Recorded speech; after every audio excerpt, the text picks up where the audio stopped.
This episode is brought to you by Wine Italy International Academy, the toughest Italian wine program. 1,000 candidates have produced 262 Italian wine ambassadors to date. Next courses in Hong Kong, Russia, New York, and Verona. Think you make the cut? Apply now at wineitalyinternational.com. Italian Wine Podcast, a Wine2Wine Business Forum 2021 media partner, is proud to present a series of sessions highlighting the key themes and ideas from the two-day event held on October the 18th and 19th, 2021. This hybrid edition of the Business Forum was jam-packed with the most informed speakers discussing some of the hottest topics in the wine industry today. For more information, please visit wine2wine.net and tune in every Thursday at 2 p.m. Central European Time for more episodes recorded during this latest edition of Wine2Wine Business Forum. Welcome. Thank you for watching us. I'm Ciro Pirone. I'm co-host and co-moderator with my good friend here next door, Gianluca Queiroli, which I'm going to go ahead and introduce for those of you that are not familiar with.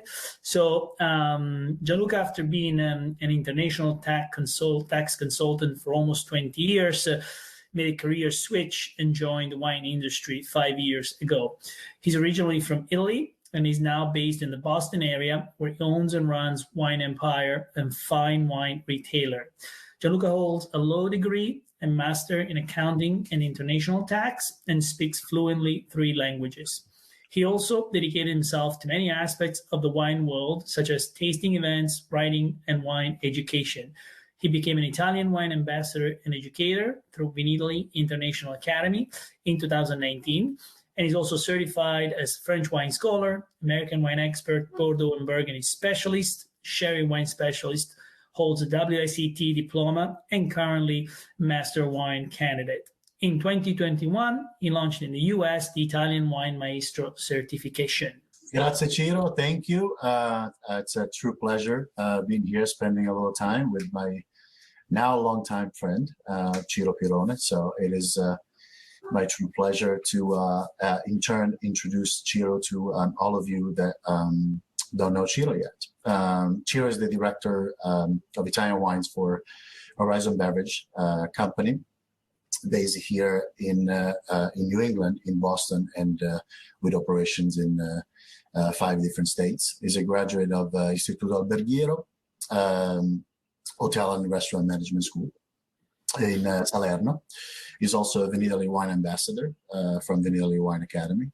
Travel extensively in Italy, in England, in the US, and especially those that know Ciro, they can affirm how his incredible passion of wine, travel, food, culture is. Considering, after all, how important is being born and raised in Italy, all this themes are. In '99, Ciro moved to the US permanently. He came to Boston, where he continued to further his wine studies at Boston University, International Sommelier Guild, WSET, as well as he became an Italian wine specialist with honors with the North American Sommelier Association as a part of the worldwide more recognized Italian Sommelier Association. In 17 and again in 19, he completed the VIA, Wine Italy Wine Academy ambassadorship program. He recently actually received honors for his efforts, and in 2007 he did actually accept a position with Mr. Caprai from Montefalco, Umbria, that everybody is well aware of, and as a top producer. After which, in 2011, so now over 10 years, he returned to Horizon Beverages to actually be a director for the Italian wine portfolio, expanding presence in New England. So thank you again for co-moderating and doing this session with me, Ciro. It's been a pleasure.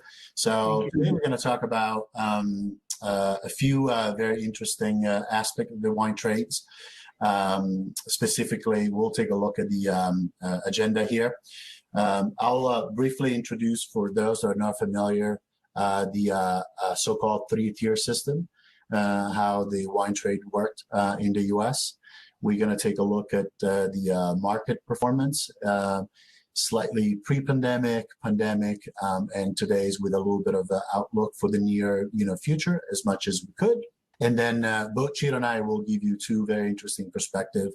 Mine from a retailer point of view, where Ciro's going to fill us in with some interesting details on the distribution side in the Northeast area of the United States. And then we'll touch on wine education, how it changed, how Ciro and I have experienced in this past 18, 24 months, and how we've seen things change. So with any further ado, so how does it work?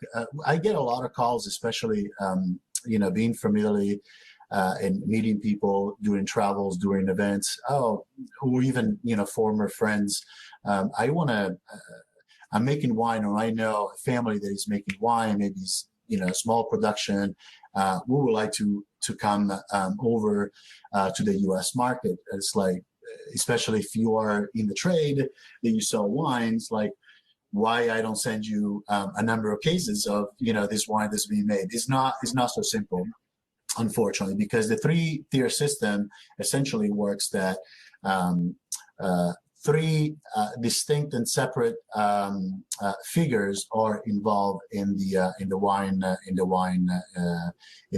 trade, in the wine process, from production to selling. So the first one is clearly the producer, and then importer, because the importer would act upon the products being imported. The second figure is the wholesaler or distributor, and in some cases is actually the same, and in some cases is actually separate. So you can have an importer, and then you can have which is also a wholesaler, or you can have a distributor, in this case Ciro, for example. And then you have the third figure, which is the retailer. So the retailer obviously encompasses not just a wine store or enoteca, a bar, but also a restaurant, for example. And there is a first distinction between what we call in the trade business on-premise or off-premise. This is a system which in turn sells ultimately to the consumer, to the wine drinkers, right? So we go into a restaurant, that will be the last key chain point, or we go into a wine store to buy our bottle of wine. So this is a system that was put in place in 1933 upon the repeal of the Prohibition law, and as a change of introduction to the 21st Amendment. And the tricky part here is also to understand that as much as the United States is one federal government, we are subject to the rules of 50 different states. So Ciro and I, for example, are in Massachusetts.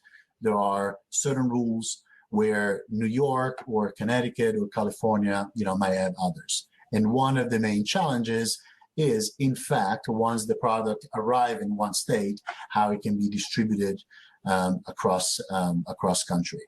The federal government does only have the power to regulate any potential conflict, and there are actually been plenty in the history of this rules. So another key point to understand is, unlike many other countries, especially European countries, is how wine is consumed. So if you go and buy a bottle of wine in a store, you technically buy the wine unopened, completely sealed, and you don't have the right to consume that bottle of wine on the floor. Where is the opposite when you go to a bar or to a restaurant, where you can obviously consume your bottle of wine, but with few exceptions and based on a state-by-state basis, you cannot go to a restaurant, buy a bottle of wine, and bring it home. So hopefully this will give you an idea. Other exceptions are what we call DTC, or direct to consumer arrangements, such as the ones from wineries, wine clubs, and things of that nature. So let's talk about market, how things have shaped up to now. Almost on 2 years of this COVID-19 situation. So we all were aware that by now that a lot of our friends, restaurants, unfortunately, have closed. Hopefully just on a temporary basis, and a few have been reopening. Unfortunately, some have lost, the business. So it's estimated over 30%, of restaurants have clearly stopped and slow down the wine buying and the reselling to consumer. So in my experience, in talking to other retailers and distributors, as well, the fortunate part is that the business, the operations for the retail side absorb almost entirely, in some cases not entirely, everything that has been lost on the on-premise or restaurant side. So on a net basis, we're still probably still in a small loss position, but we certainly have limited the impact. In particular, within this numbers, we have seen the go-to larger brands to hold up fairly well, especially if you don't have the opportunity to go to a restaurant, to a bar to consume your go-to wine by the glass, and if you don't have a special relationship to maybe your wine retail stores, you go with what you know. And unfortunately, a little bit of the higher value wines, the highly allocated wines have been offered to retailers that have not been offered before, or in larger allocations, because restaurants and on-premises accounts have not been able to offer this on their menu. So we have a little bit of consumer spending a little bit more often, and a little bit less, and of course we have had a younger crowd to invest a little bit more into higher value wines as well. So particularly California and Florida have seen a huge rise in consumption on both sides of the spectrum, on entry level, mid market, as well as premium and high end value as well. And we also see from a statistical standpoint that American folks in general have probably look a little bit more domestic than, say, the typical larger country importers, such as obviously Italy, France, and Spain.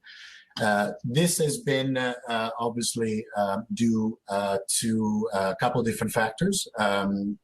You all familiar with the past couple of years debacle on tariffs, increased 25% at the moment, with the Biden administration on hold temporarily for another 4.5, 5 years as well.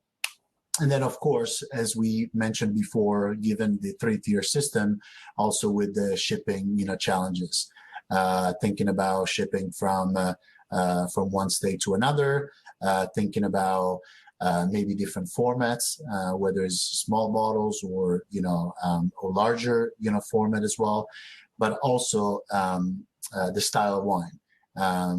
Sparkling wines are obviously very difficult and challenging per se to be shipped, and considering also some of the geography as well as the weather conditions, for example, during summer months. This created a number of opportunities and a number of challenges.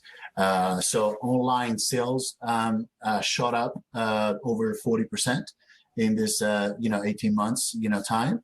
Obviously, we increased online events, virtual. Everybody probably has done at least a few of those virtual tasting, more locally or spread out.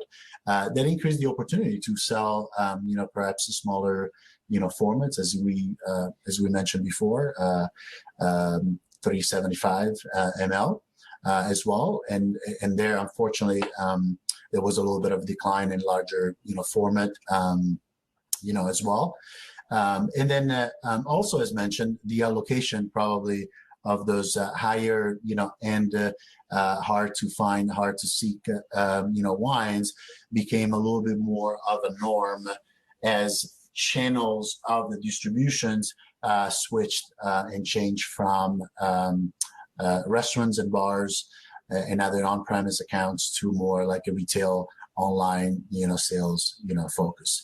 And this is actually what we also see going forward. Obviously, we are going to depend largely on how the COVID-19 pandemic will be handled going forward. We obviously hope all for the best. Now restaurants and non-premise accounts have reopened with less restrictions locally. Towns and municipalities have the option to enforce mask, but there is no distance, there is no reservation limits that used to be up to May this year of 90 minutes. So things have slowly getting better and open up. And as we see this happening, my personal point of view and expectation is to see some sort of this reallocation of revenue redistributed and back to the restaurants, the bars, and online premises. Perhaps also we're going to open up to in-person, tastings, as well. And we're probably going to have for a period of time a little bit of, both online and in person as well. So with this, I want to pass the ball to Ciro that can give us a little bit more facts and details and his experience, his point of view. Yeah, we had, thank you. Same happened here. So the state of distribution for us is a fairly large distributor, the second largest here in Massachusetts. And as you mentioned, Horizon Beverage Company operates in 5 states, 3 of which, Rhode Island, Massachusetts being the headquarter, and New Hampshire, we have full distribution of wine, liquor, and beer. And then Maine and Vermont, we only distribute liquor and beer, for different reasons. But anyway, in 2020, interestingly enough, and this is on an overall scale, we had the best year of our history, right? So it says a lot how things went in spite of the COVID pandemic.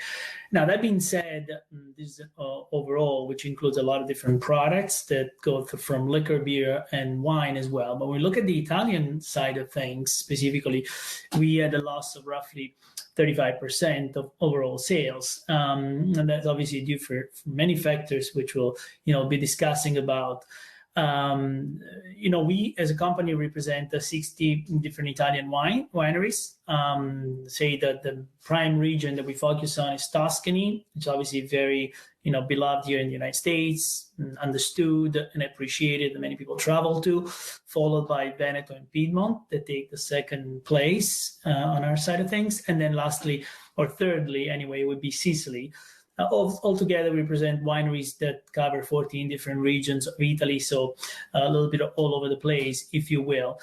So now when we look at, obviously in 2020, like I said, we had this loss of 35%, and who lost most, obviously, was the smaller wineries, for many reasons, one being because you don't have the power to stand out, also because you were not necessarily as larger wineries distributed somehow evenly, if you will, between on and off premise, so being both in restaurants and retailers. A lot of times, smaller wineries from smaller suppliers. They tend to, be represented mostly in restaurants. And restaurants, as Gianluca mentioned, were the ones that really, took the biggest hit. And sometimes they closed for long periods of time, or they were only doing takeout. So obviously the sales of wine were really, damaged. But hopefully, this year we've seen a different, quite a switch, and hopefully they're coming back, and there's a lot of interest towards that. In 2021, if we compare 2021 in quarters between 2021 and 2020, the first quarter we were still down, because the first quarter of 2020, obviously we were still in a good place. It really, things didn't affect us here in this neck of the woods. Wasn't until basically the second half of March. So practically we were down. But then I looked at the numbers of the second quarter of 2021, and that's when we were up 30%, because now we were facing a moment in 2020 when restaurants were totally closed, everything had stopped. So distribution as far as on-premise was zero, versus 2021, finally with the good season coming, the spring, if you will, things kind of reopening a little bit, definitely gave a boost for Italian wine. And so that helped a lot. And this last quarter, we just closed by the end of September, definitely we continued that trend. We're up now 25% overall in sales for the Italian wine portfolio.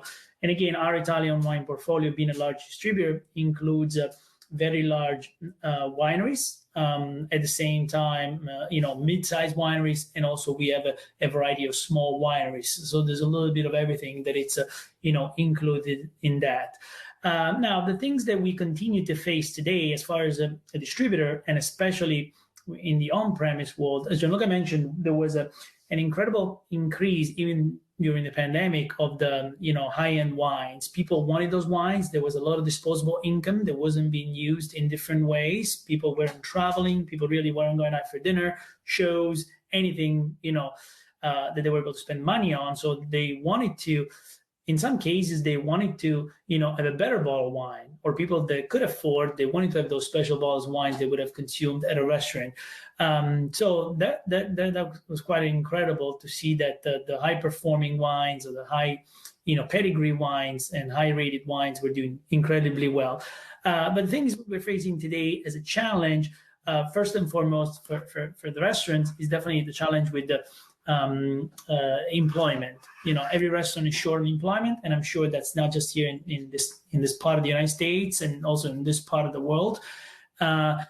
Being short on people is really affecting the restaurants to be able to have the right people in place and be able to provide the ideal service. And it also caused a shrinking of the wine lists, which obviously creates less opportunity for less wineries to be on those wine lists. So we all have to work harder to be able to get onto those wine lists, and then make sure that the wines do well.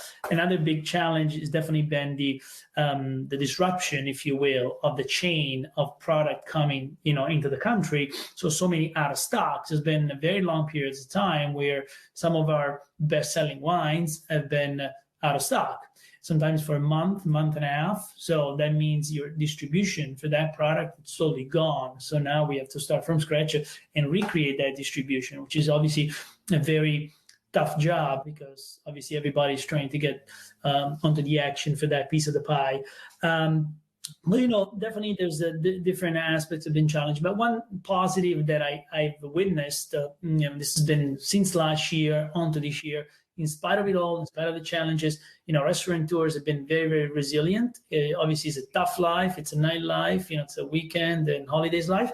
And new restaurants have opened. Yes, many have closed, unfortunately, but many have also opened through the pandemic. And fortunately, they're thriving and they're doing well. And it's a great message for the industry at large, but also for the Italian wine industry and for the producers we represent, but also for many other producers of Italy that are trying to get into the market, that there is a continuing, passion towards Italian wine, Italian food, and all that encompasses around it. So we're very positive. I think we're gonna, face a great end of the year and continue growing, and Italian wine will continue to do very, very well for us. Gianluca, all yours. Yes, thank you, Ciro. That's so true. what you just reported, especially on the smaller, winery side, the concentration on the premises. And we did, see that, logistic, issues and distribution, supply chain, challenges for sure. We'll reserve the last few minutes of today's presentation to wine educations. So there's a lot to talk about here. So we'll try to be as condensed and, as possible for the time that we have. But essentially, it's a very small, niche. I was just reading, some figures, a few weeks, ago of just a few $1 million, at least in the U.S. Type of market. So, but I have seen small and new wine schools popping up. I've seen historical ones doing, very well. Think about those large organizations that, such as WSET, the Court of Master Sommelier, the Master of Wine, program, where everybody has adapted, to these times. So they offer, vials, for, students to take classes and courses and certifications, online, that open up, again, other opportunities, to shipping. But as we've seen before, with shipping, at least across the United States and continentally as well, you have challenges. So those are like the new challenges that wine schools and wine education has had. Ciro and I have been involved in a high number of virtual tasting events. He has done, and he will talk to us in a minute, a lot of wine dinners with restaurants and on-premise accounts. He's done educational series. I've done probably 40 to 50 just in 2019 alone with our customers, with our customer base. Locally and across, states, we ship wines. So that again, it will give us the opportunity. And we said it here, we needed to have the spirit of, adaptation to look of what we've been, dealt, at any, point in time and sort of, start to become a little bit, creative. Ciro and I are both, part of the, Vinili International Academy organizations.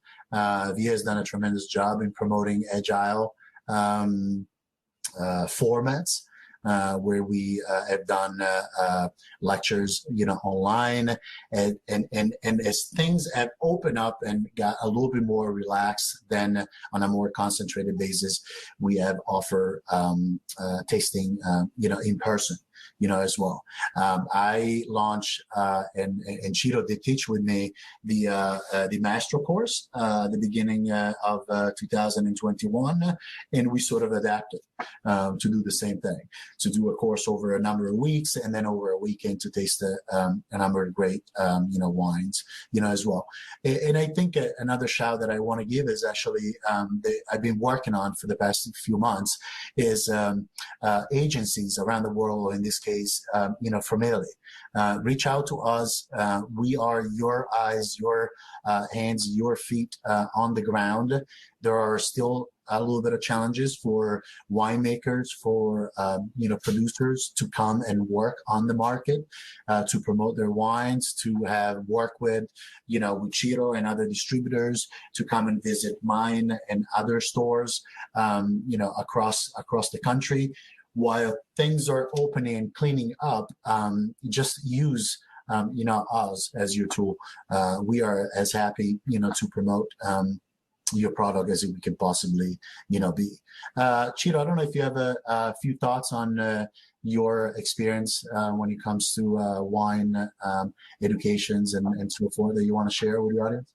Yeah, I think, following what you said, education is critical. And I've always been a strong believer of that. And especially living and breathing Italian wine and only Italian wine every day, I see the immense interest there is, as much as there is on our part, of many consumers that might know a lot less but they want to know. And it's so important that the right message is relayed and people do understand the Italian wine, because yes, there is an element of complexity when it comes to the many grapes and territories and regions and names and things like that.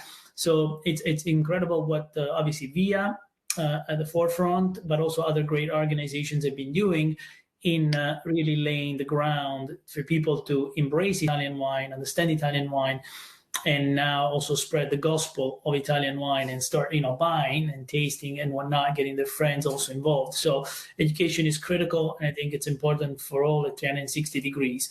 And then as far as the virtual part, yes, just as much as you did and many others did last year, for me, that I do a lot of events throughout the course of the year, because I realized that's really the way of promoting our wines, not only with our direct customers, which would be you, Gianluca, and obviously restaurants, but also to touch the final consumer.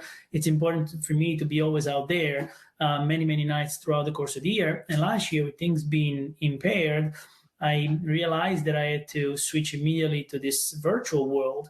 And it proved to be very successful, obviously, because everybody was home, everybody wanted something to do, and wine is always a form of enjoyment, fun, gatherings that weren't happening. But at the same time, you could bring a little bit of fun, a little bit of obviously wine, at times food to people's homes, and especially Italian wine with so many stories and beautiful stories and great wines and all those things that make it engaging. We were able to really create an incredible level of sales, but most importantly, engagement with the, like I said, our customers and the final consumers to continually stay connected with the Italian wine world. So really that worked incredibly well. Fortunately, we've now for a while shifted back to in person, with some limitations, maybe smaller groups and whatnot. But ultimately, at the end of the day, the wine is something that it's nice to share together in the same room, possibly with a lot of people. But we're going in the right direction. So we're hoping for definitely a better 2022 for all of us. Well said, Ciro. We came to the end of our presentations today, but I want to make just a couple of quick notes, and there is also a question. Rebecca in the audience saying education is critical. That should be our motto, and we all agree on that at all level. Not just education for us in the wine trade, but education for consumers, anybody that wants to advance their study, but also about learning, about cultures, about food. And so forth. So that's great and well said. Thank you, Rebecca. So one question which is aligns with the very last point of our presentation, Ciro, is and maybe we can both answer to this, but what have we seen? What are the movers and the faster movers and the slower movers in terms of wines or appellations or style that we have seen. I'll first answer to that. So my answer is twofold. I've talked to many other colleagues and store owners and restaurants, and is if you're not that highly specialized, it's probably a lot of answer was what people have known so far. So what do people have come to know fairly well are appellations, obviously, like Chianti or Barolo or Valpolicella, a little bit of, Etna or wines from Abruzzi and so forth, where in my very, very personal, world where we cover all the 20 regions, a very high number of different grapes, and there is more like a one-on-one type of relationship with our customers. We see a huge increase in so-called like a lesser known or minor grapes, more such as Caricante, for example. We have seen on the red side Negro Amaro as well, and we have seen Nebbiolo from Alto Piemonte. From all those great appellations that we all come to know about, the wanting to explore either new grapes or the same grapes from slightly different, appellation wine.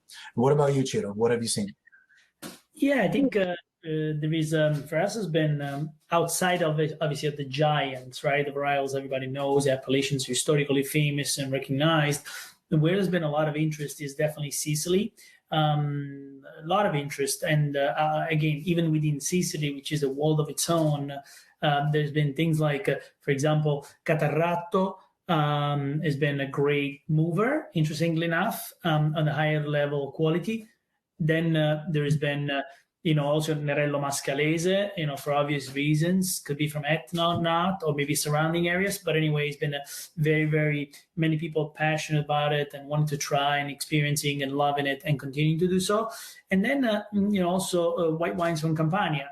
Maybe because I'm biased to that, because I'm from there, but there is to say that doing a lot of events and re-engaging people on varietals that maybe have been around for a long time and that have been in the market also for a long time, in this market anyway, people now getting re-exposed to Fiano, Falanghina, Greco, the classics, not even talking about the more esoteric or lesser known.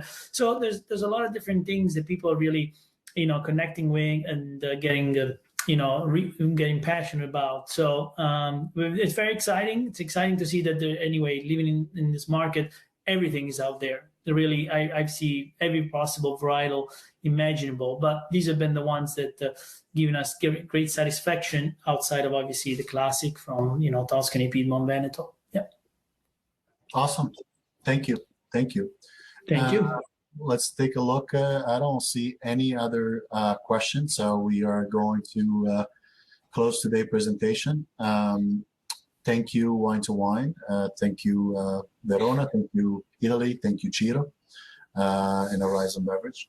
It was fun to be here. You can, if you have any questions about these presentations, about the Northeastern market, about Italian wine, you can just contact us. We have our information on the platform. We'll be happy to answer any question you might have and continue to spread the gospel of Italian wine. Thank you, everybody.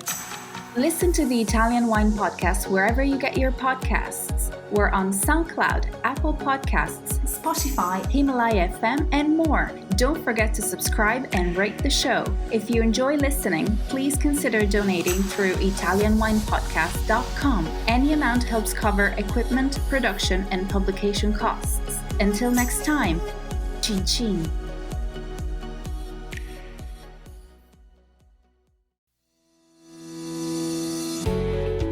Guys, I'm Joy Livingston and I am the producer of the Italian Wine Podcast. Thank you for listening. We are the only wine podcast that has been doing a daily show since the pandemic began. This is a labor of love and we are committed to bringing you free content every day. Of course, this takes time and effort, not to mention the cost of equipment, production, and editing. We would be grateful for your donations, suggestions, requests, and ideas. For more information on how to get in touch, go to ItalianWinePodcast.com.